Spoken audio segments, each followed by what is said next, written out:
Hello and welcome to the Spandex and Wine podcast. I'm your host, Robin Hackney, and I'm so happy that you're here. This podcast is a place for conversations about balancing a healthy lifestyle and being happy. More specifically, happy hour. Together, we'll explore all things wellness and wine. I hope you learn a little, laugh a lot, and along the way, know you're not alone on this balanced wellness journey. Ready to jump in? Pour something in your glass that makes you happy because it's time for Spandex and Wine. Hello and welcome to the Spandex and Wine podcast. Tomorrow is Veterans Day, and I wanted to do a special episode to honor veterans and active military. I'm fortunate enough to know a gentleman that was in the military for over 30 years as a Navy SEAL, and very grateful that he said yes when I asked him to sit down with me and share his story. Without further ado, I welcome Guy Mefferd. Well, Guy, thank you so much for being on the Spandex and Wine podcast. I can't wait to dive into your story. So thanks for taking the time. Yeah, no worries. It's going to be interesting. First of all, Veteran Day is approaching, and I want to thank all our vets that have served honorably. And with that, we can go ahead and dive in. Yeah. And I want to thank you for your service, but I feel like that just sounds so cliche. I feel like thanking you for your sacrifice would be more appropriate because I don't think people realize everything that goes into it. And I know that you're going to be sharing some of your story. So thank you so much. I appreciate it. So how did you get started with the military? What branch are you in? Just tell us your story. Okay, so I graduated high school in 80, went to college for a year. This is kind of a resounding story with a lot of the guys that joined the SEAL teams. But went to college, kind of said, I want more than just this, It's fun. I was doing sports. I mean, I was always a four-sport guy, pretty successful. And I just said, there's got to be something. So it would have been spring break of my the only year I went to college then. My freshman year, we went to Chattanooga, Tennessee, and I was playing with these twin brothers, Ed and Lou Bowl, and their dad, Ed and Eric, I'm sorry. Their dad, Lou, was a professional football player with the Washington Redskins and was drafted into Vietnam and went over to Vietnam. So we got him kind of fired up one night, and he was telling stories, and he just said, "Hey, I remember working in the Delta, the Mekong Delta, with these real crazy guys, and they were UDT and SEALs." And he said, "Man, those guys were awesome." And he said, and I was pretty wild back then, and he said, "You remind me of those guys." And I said, "Wow." So I got to thinking and finished up that year of school and went back home, was working with my father, who was, again, 81. The economy was tanked. Reagan had just gotten elected into office, so things were changing, putting a lot of emphasis in the military. Mm-hmm. And I looked into the SEAL teams, and back then, nobody knew nothing. I mean, you couldn't find out. I talked to my recruiter. I went in July 1st, and I said, "If you can get me in by July 4th, I'm your man, but I want to be guaranteed to go to SEAL training." And he's like, "So you could request that? You can't? It's not something that you earn?" Okay. No, my recruiter totally ganked me. He he screwed me over pretty good. But when I got into boot camp, and I was the athletic petty officer, so I was, motivating all the guys that were overweight and all that stuff. And I went over, and again, I'm from Iowa, so I went to take the swim, and I failed the swim. I didn't. I was 14 seconds too slow. Oh my gosh. Which you have to be a really good swimmer to be in UDT and SEAL. So I talked to my company commander, and they gave the screen test on Tuesdays and Thursdays. I said, "Hey, can I go back and take it on Thursday?" And he said, "Well, you're doing really well, yeah, but that's the only time because it was a real regimented training." So I went back on Thursday, and I blew it away. And my run times, I was always a runner, state champ in track and all that. So I went back, smoked the screening test, which was amazing because I didn't really change any of the way I swam. I just knew I had to get after it a little more than I did the first time. So I got that.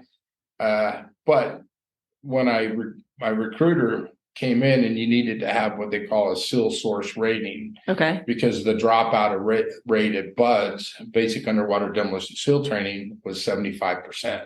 Oh, wow. Yeah. And it still is today, believe it or not. Oh, gosh. So I was like, oh gosh. And I didn't have a rating. He had talked me into coming into this program called the Seaman Apprenticeship Program, telling me that I'd get an A school and all that. Well, I ended up becoming the outstanding recruit for my company. So I ended up being able to get an A school. Mm-hmm. And I went to Signalman A school, which that rate's not non-existent anymore in the Navy. It was a visual communications. But so I ended up going to BUDS. I was in class 118. And if anybody's ever been in SEAL training, one thing that you'll never forget is what your class number was. Okay, why is that?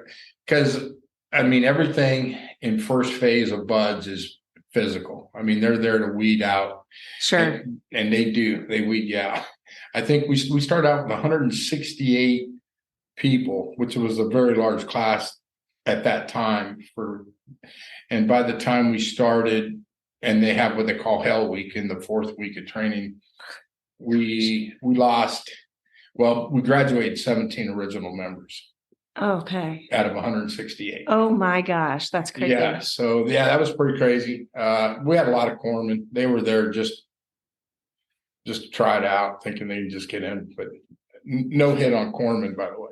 But we had a lot, and they dropped out, and they convinced you very much that you wanted to stay. Well, and you said the first part of it was physical, but it had to have been mental as well, too. The mental toughness, I can't even imagine. The physical part is, I mean, you come out of BUDS very, very fit. I mean, very fit. I mean, you're running, 5-minute miles in the soft sand. Wow. You're running an obstacle course with 20, and then at the time we had 26 obstacles, and you're doing it in like 5.5, 6 minutes. Oh my gosh. Yeah. And the climbing tower. So you guys can research it. Just go on the UDT SEAL Museum webpage, and it can show you all that.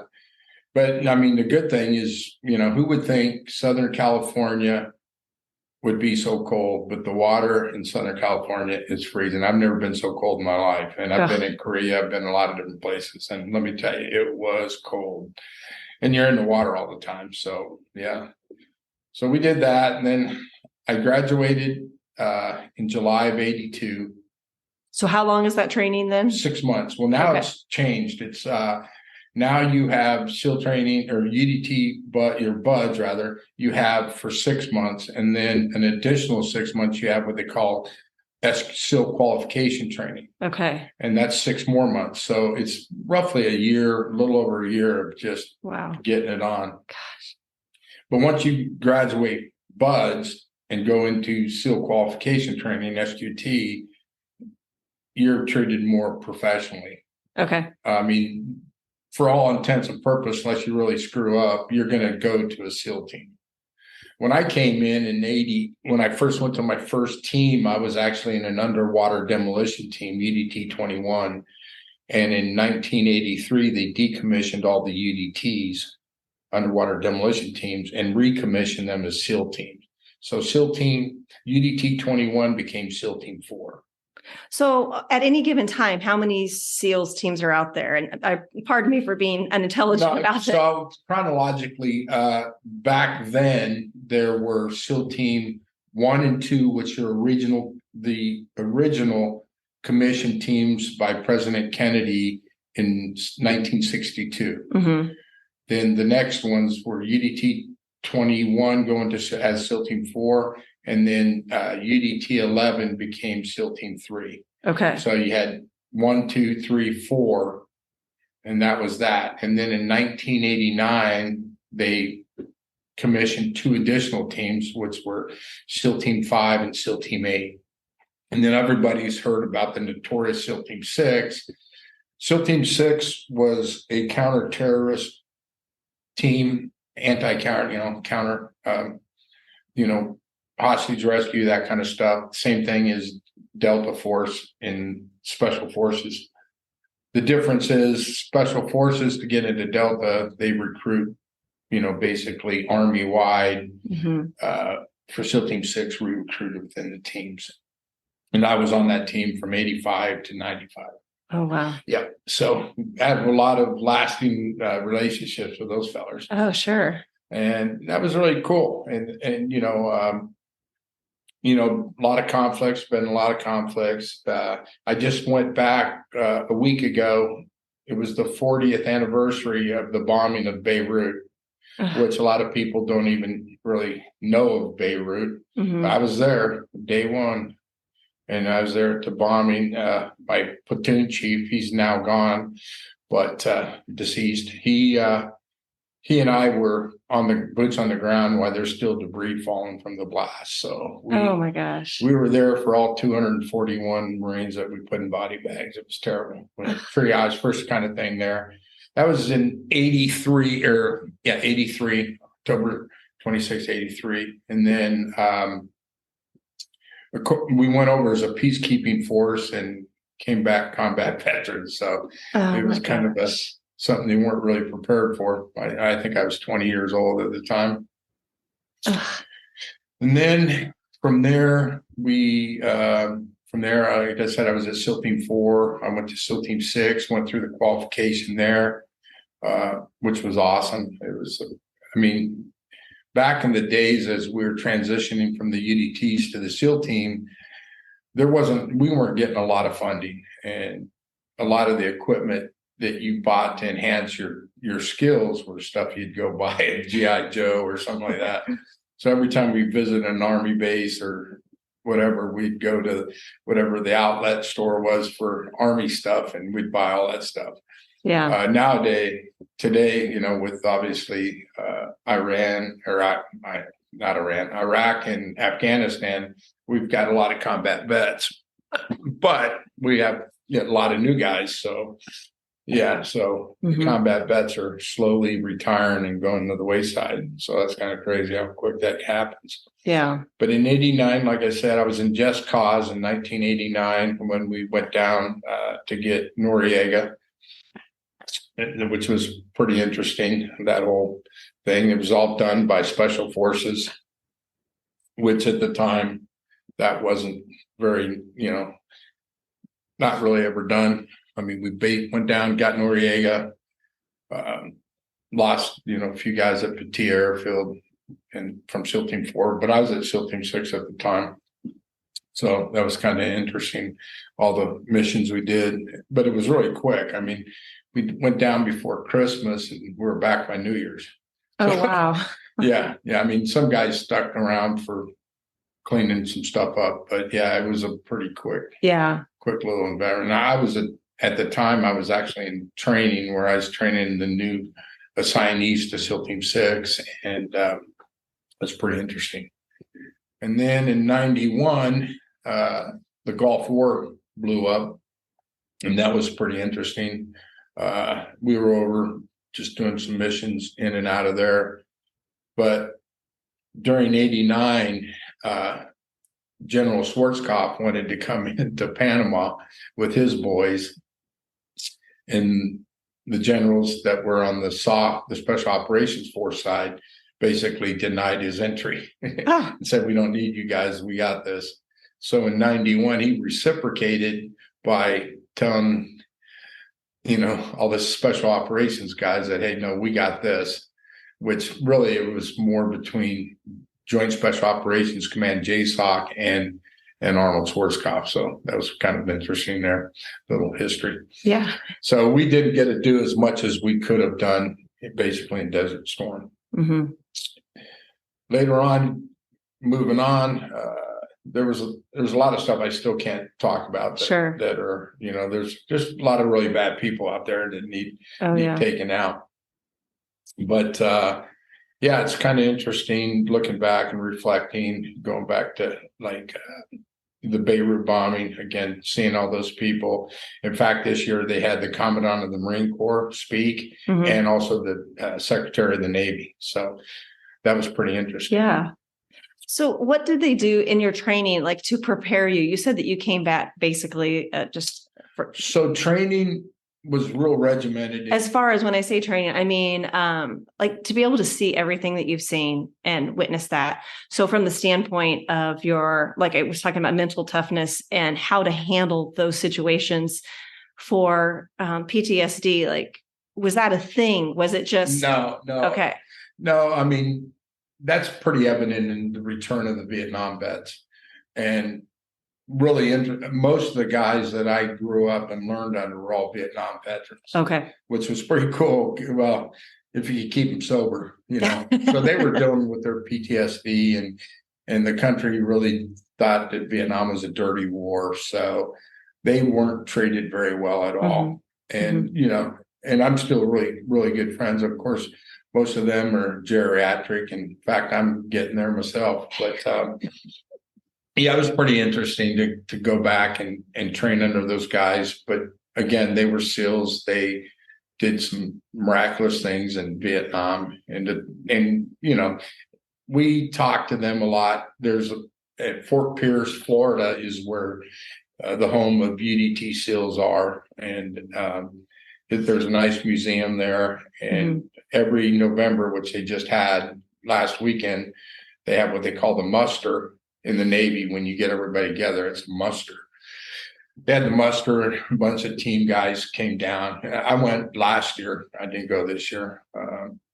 And the reason I went last year is because it was our 40th anniversary for my class, 118. So that was interesting, seeing a lot of my classmates. Yeah, I bet. But yeah, that was interesting.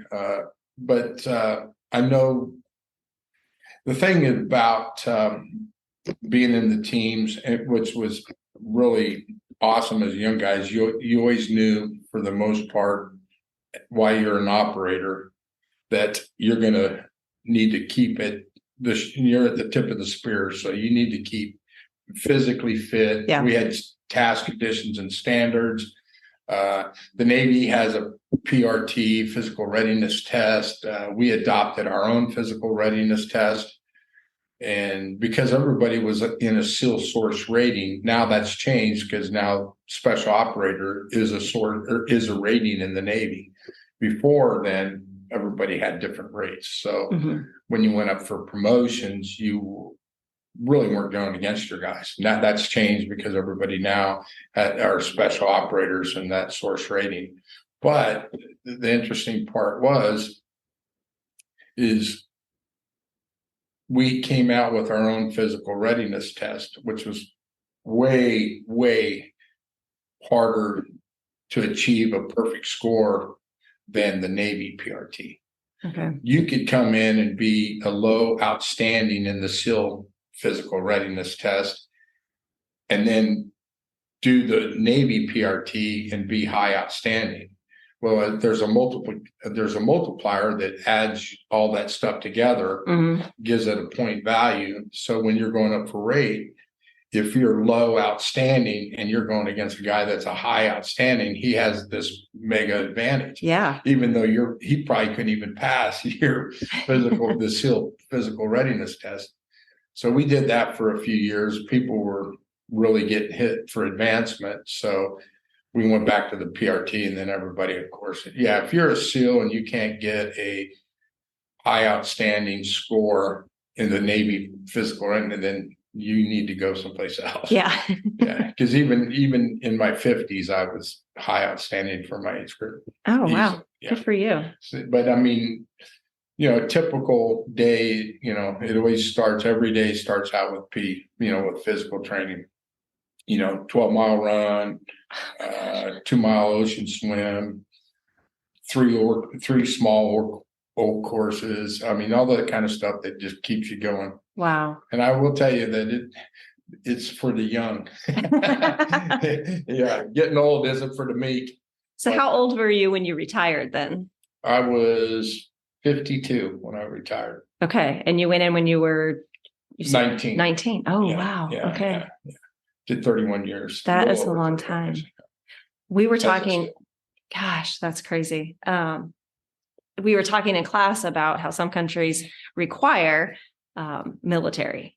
like at least 2 years service. Oh, yeah. How do you feel about that? Like, do you think that should be something we do here? Well, there's not very many democracies that make you serve.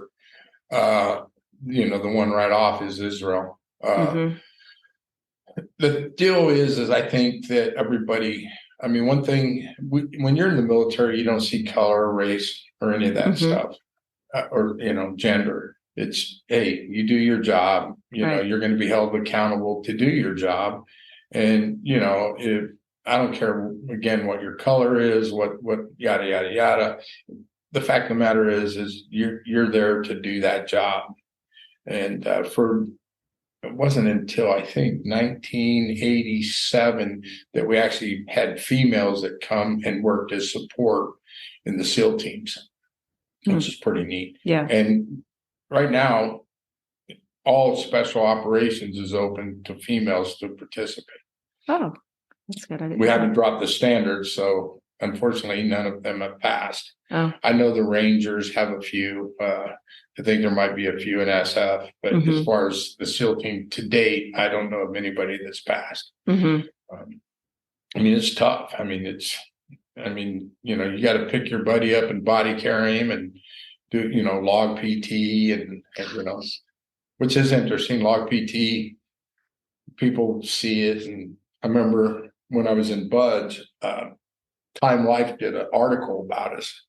And I've actually got some photographs from that at home. Oh, I'd like to see it. Yeah, it was pretty interesting. It was showing us doing log PT and log PT, carrying the boat on your head. You're not doing it yourself. You're doing it in a boat crew. And what that is teaching everyone that's picking that log up or moving with that boat is you have to work as a team. Yeah. And it doesn't take very long to understand who's not putting out, Oh, sure. So, take it in hand and kick that dude in the ass and say, let's go. I was going to say, how do you handle that? It's definitely peer pressure. Sure. For the obvious reasons. If that guy ain't picking up, you got a 200, 300, 400 pound log, if he ain't helping you. Yeah. It takes everybody to work together. And competitions, we do a lot of, everything you do is competitive. So, on Fridays, we used to we call them monster mashes, where it's usually involved a run, swim, obstacle course, this and that, shooting of some sort.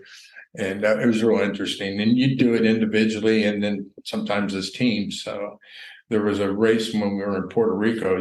It was called the coconut race. And basically you had to carry this coconut through all these different obstacles and runs and swims. So there you are swimming with coconut on your chest, And what it is it may be a 4 or 6 mile run, a mile or two swim, an obstacle course, and then you'll do it, and then you'll hand off the coconut to your teammate, and then he'll do it. And yeah, it usually took all morning. But they were so much fun. Oh my gosh. Then you got bragging rights if you won. Yeah. I don't think I ever fare very well in the coconut. I guess I didn't pick my right team, but yeah, it was always interesting. I would think that once you get to that level that you were at, that the retention level would be very high because people would not be retiring. They wouldn't do you have the option once you reach that level to retire early, or how does that work? So I came in as an enlisted guy. In other words, I signed a contract and said, I'll do my 4 years. And then at the end of that 4 years, you can re-enlist for an additional 4 or 6 years. And I did that all the way. I made senior chief, which is an E8. And then I was fortunate enough to pick up what they call limited duty officer position. I was commissioned as an officer. And then I ended up retiring as lieutenant commander. Nice. That's but that adds years. So I knew by the time as a senior chief, and I made senior chief, I think in 14 years, I knew at least I was going to do my 20. But then when I got commissioned as an officer, you're required to do an additional 10 years as an officer to get retired as an officer. Okay. So, I mean, the system works really well. I mean, it works to keep you in. Yeah. Yeah. And there's some really nice selective reenlistment bonuses for the guys. Oh, sure. Yeah. Really Should be. Yeah. Yeah. Yeah. But yeah, I never came in saying, yeah, I'm going to do this for 20 years. I've had several uncles and my dad all served in the Army. And I remember they were really young men saying, I could have retired, yesterday, but I didn't. I got out. Well, I'm a dummy. And, you don't have to listen to too many of those stories to go, holy moly, I can get a retainer and, a little bit of money on the side. Why not? So you're not going to get wealthy being in the military, but it will definitely provide you with a very solid life for sure. Yeah. But on the flip side of that, things that you've seen and you've had to experience and endure, I mean, that's big. That's a big trade-off. Yeah. I mean, you don't really see it so much when you're chugging along with your teammates because they're doing it too. Yeah. And if, obviously being in the SEAL team, if you're a whiner, Yeah. Yeah. You can't be a sick bay commando, you can't, wuss out of things. If not, you get a bad reputation. And there's people that do that, but they're usually pretty much ostracized. Yeah. But for being in the teams, again, everything's competitive. I mean, we had a tradition where when you were new to this team, you would drink a yard of beer and see how fast you can drink a yard of beer. I think the record's like 11 seconds. Oh my gosh. Yeah, that's like 4 beers, wow. a yard. And then you had to yard out. So it was pretty interesting. Not that I would condone that, Yeah. I don't drink anymore. I did have a little bit of affliction with drinking, but I put that to the wayside. Yeah. So. Well, you had mentioned that when you were talking about the Vietnam vets, that if you could keep them sober, then, you could hear all the stories. So I imagine that would be a big problem with a lot of the military. Unfortunately, a lot of people, I mean, what you see, what you do, I mean, that's an internal thing and you just got to live with it. And, yeah.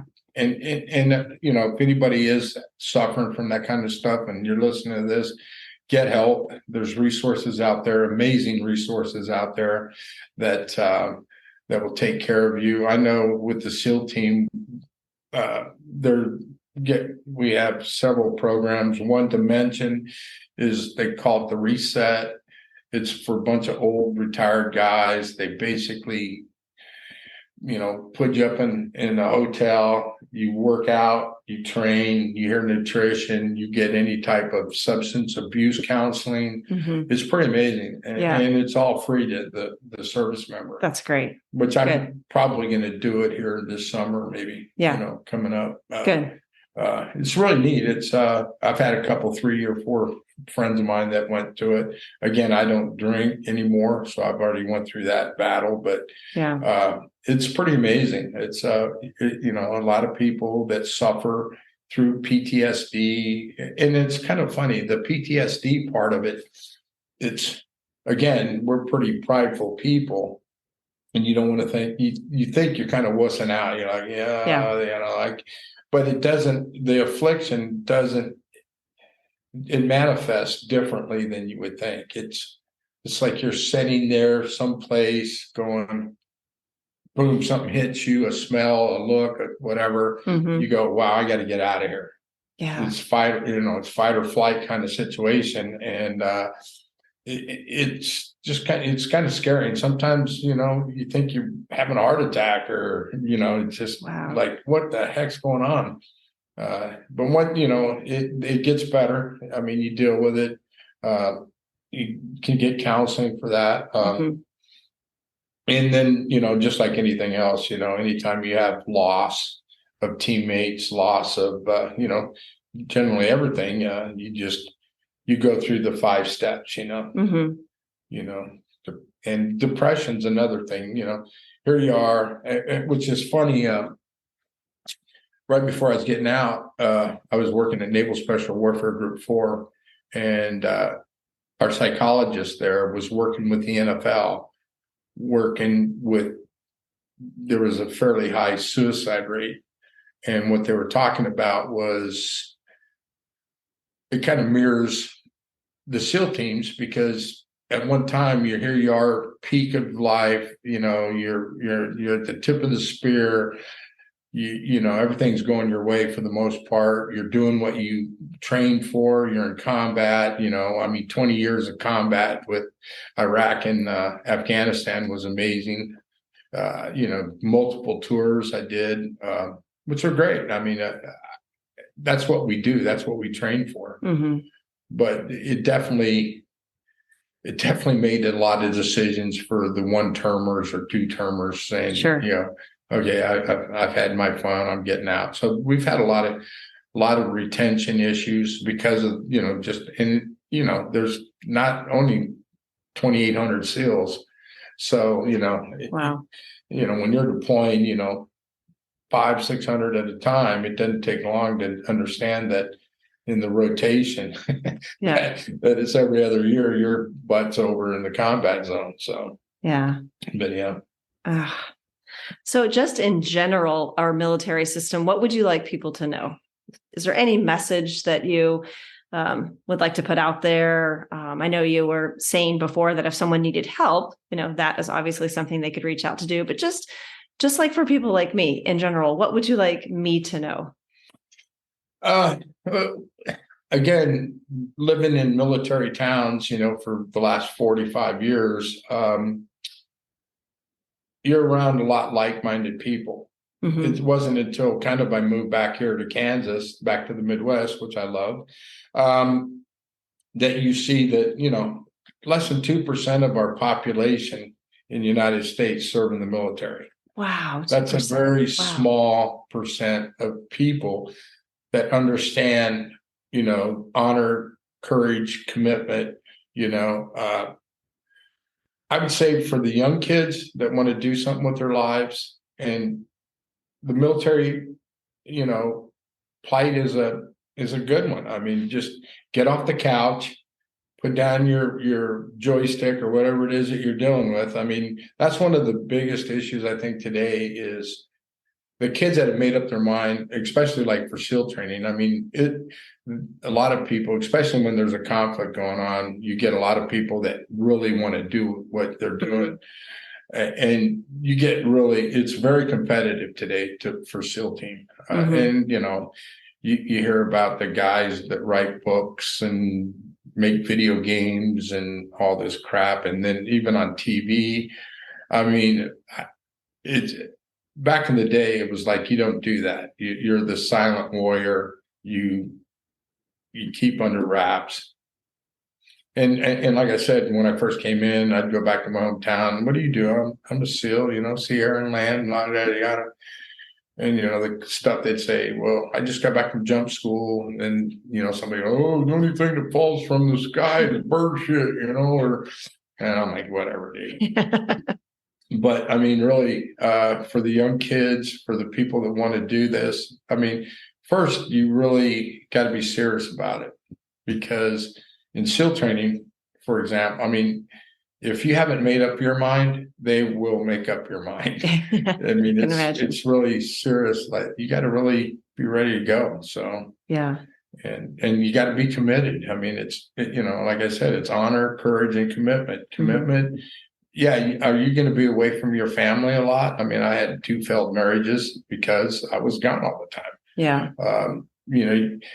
You do have to choose, unfortunately, if you're going to be in the military. And I recommend that, if you have an identity crisis and you want to do this or that, try the military. It's really good it's good for you.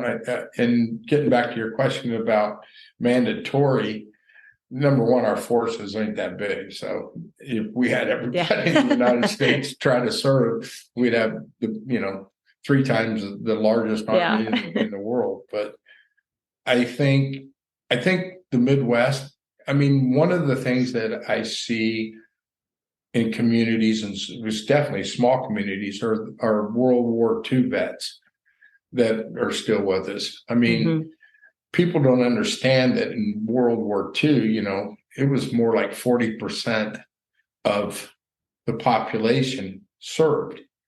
That's a pretty large amount. I mean, if you're able-bodied, you served. I mean, it's just your commitment to our country and the freedoms and democracies worldwide. Now that we have satellite, we have all, Al Jazeera, all these different news vetting areas that shown a different perspective of the United States.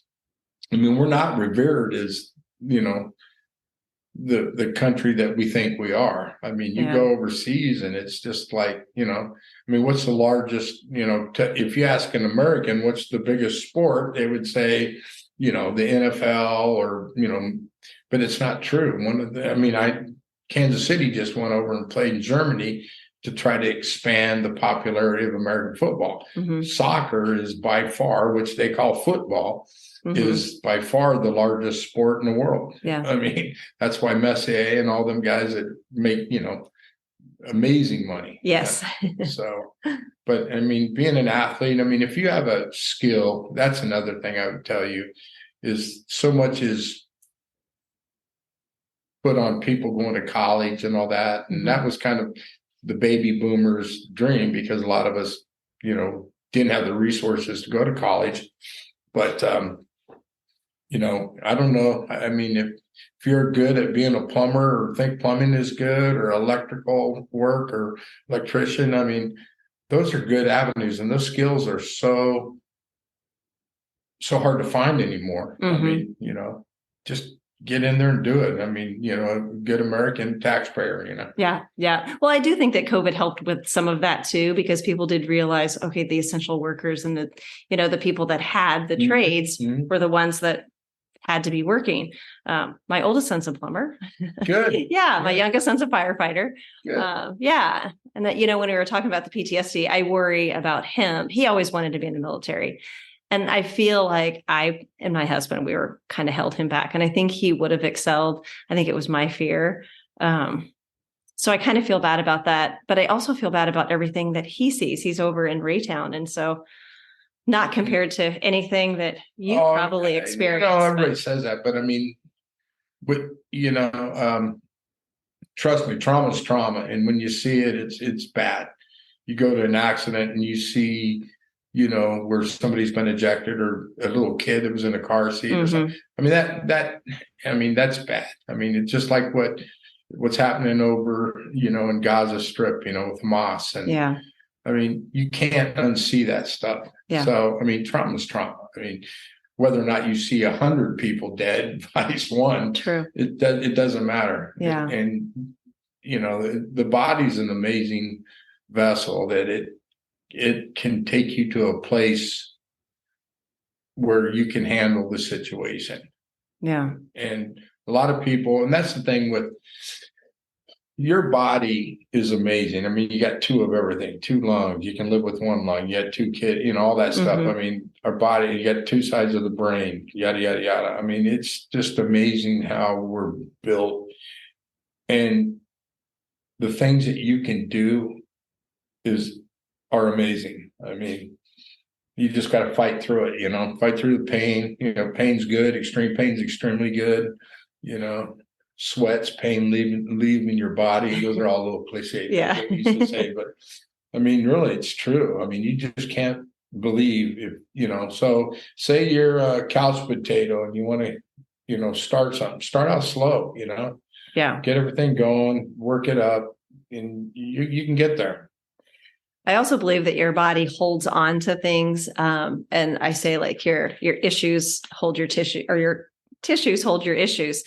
Do you do any type of yoga or meditation, or have you had any experience with that? Yeah. So one of the things that, when you get older, your flexibility goes out the door. Sure does. I mean, if you keep on it, again, it's fighting through the pain. So, when I'm crawling up in my tree stand, was it easier it's not as easy as it was last year. Yeah, I was noticing it this year. I'm like, wow, it's only been a year, but I can stand to lose a few pounds, and I'm getting on that.